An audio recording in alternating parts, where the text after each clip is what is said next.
Hey, what's going on? It's your boys Devel, and today we're going to be unboxing a low-grade Bronze Age key. Stay tuned for the video.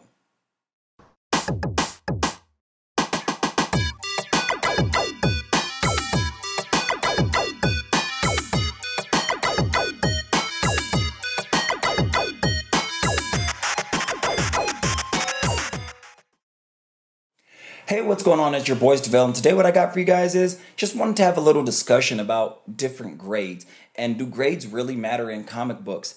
So, about a month ago, I was faced with a dilemma. Now, I could buy a graded solid copy of this book right here, or I could have got a low grade copy and spent some of the extra cash on something else that I wanted, some other comics, buy a bunch of comics as opposed to getting like a 5.0 of this comic. So what I decided to do was buy the low grade of this comic because then I still own the comic and then I could spend the extra money buying a few of the other comics I had bought earlier, like last month. So that was just kind of my thing with this whole video. Like, do grades really matter? For me, it used to be where I would like not buy a book unless it was a certain grade, and I passed up on a bunch of great books doing that. I remember back in like 2018, I had an opportunity to buy a Fantastic Four #1.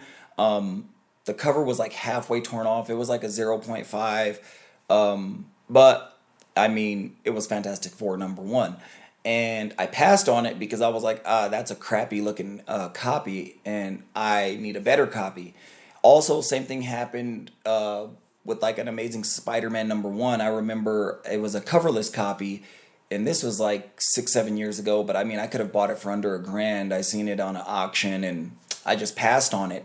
And now thinking back, I probably should have bought those books because at least I would own them. And now trying to buy a coverless copy or a low grade Fantastic Four #1 is like 5 grand. And Amazing Spider-Man #1, 3 to 5 grand, same thing. You're not gonna find one around the prices they were 6, 7 years ago. And obviously, I was just thinking maybe I should have just bought the book. So that brings me to this book, and the reason I ended up just buying it because I wanted to own it as opposed to just holding out buying the other copies or a higher grade copy, and then I used the money to buy other books I wanted. So now I still own the book, and I have like 4 or 5 other books I wanted as well, as opposed to just having the one copy of this book here. So we're gonna get right into this book that I have right here. And this is my first time owning this book, and I just thought to myself, well, I'd rather own it than not own it, is my thought process. But you guys could tell me down in the comments below, how do you guys feel about this? Do you guys only buy high grade copies? Do you guys feel like owning the book is better than not owning the book? Because that's where I'm at now, and this might change in the future because I've been back and forth on this. But this book right here is and I'm excited to own this book. I wanted this book since I was probably a kid, and I've literally never owned this book. But this book right here is going to be Amazing Spider-Man #129. Now, what this is this is the first appearance of the Punisher. Like, this is just, like, for every Spider-Man collector, Punisher fan, this is an iconic cover. You know, it's just an amazing book. This is also the first appearance of the Jackal, but nobody cares about that. But the thing with this book is, and I'm going to open it, it's a coverless copy. The cover is a facsimile cover, so it's going to probably be like a 0.5. I think the back cover is intact. The front cover is not there.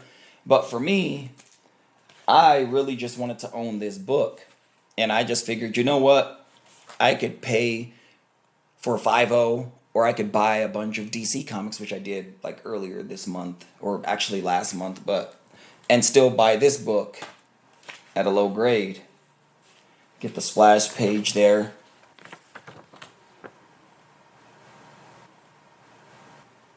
Nice. This is a beautiful book.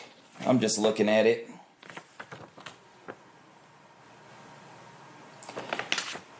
But yeah, that's kind of just like kind of my discussion with this thing. Let's check the back cover. Make sure it's on there like they say, and it's not missing any cutouts. Got the Hulk in there. Let's see. Some Jackal action in there. And honestly, just like when you buy older books, like from the 70s, the 60s even, I always like to just look through them and check the art. And that's another like pro, I guess, of buying like low grade books. You don't mind like reading them or looking through them and checking like what's in the actual book. And you could actually look through it. If I bought like a 9.8 of this book, I'm never opening it. I'm going to keep this book in the slab, or if it looks like it's a 9.8, I'm never taking it out of the holder. But with this, I can actually go through the book, see the artwork. Don't worry about jacking it up because I know it's going to be like a zero point 0.5. So I don't have to worry about jacking it up. Get to look at some of the cool pages and panels in this book. If you guys could see that. I don't know how far you guys could see, but yeah, there's some awesome Punisher panels in this book. Like, and that's kind of where I'm at now in my journey. Like before, like I said, I would only buy, higher grade books. Like I'm looking for, 7.5s and up.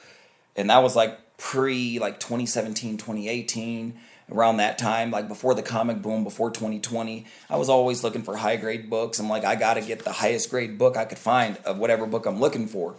But now it's more so like, like with my Amazing Spider-Man run I'm trying to complete, I just want all the keys.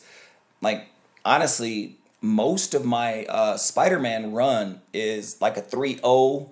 Like the higher like in books, like, first appearance books, they're all like 3.0s and lower. But I don't care. It's because I just want to own the run. You know what I mean? But that's kind of been my video for today. You guys let me know again down in the comments. Do you guys prefer high grade books? Are you guys against collecting a book or buying a book that doesn't have a cover? Are you guys against low grade books? And why? Do you guys only collect slabs? Let me know down in the comments. Let's have a conversation. But if you like what I do here on YouTube, like and subscribe down below. This has been my video for today. I'm Stavel. You guys have a blessed day. I am out. Peace.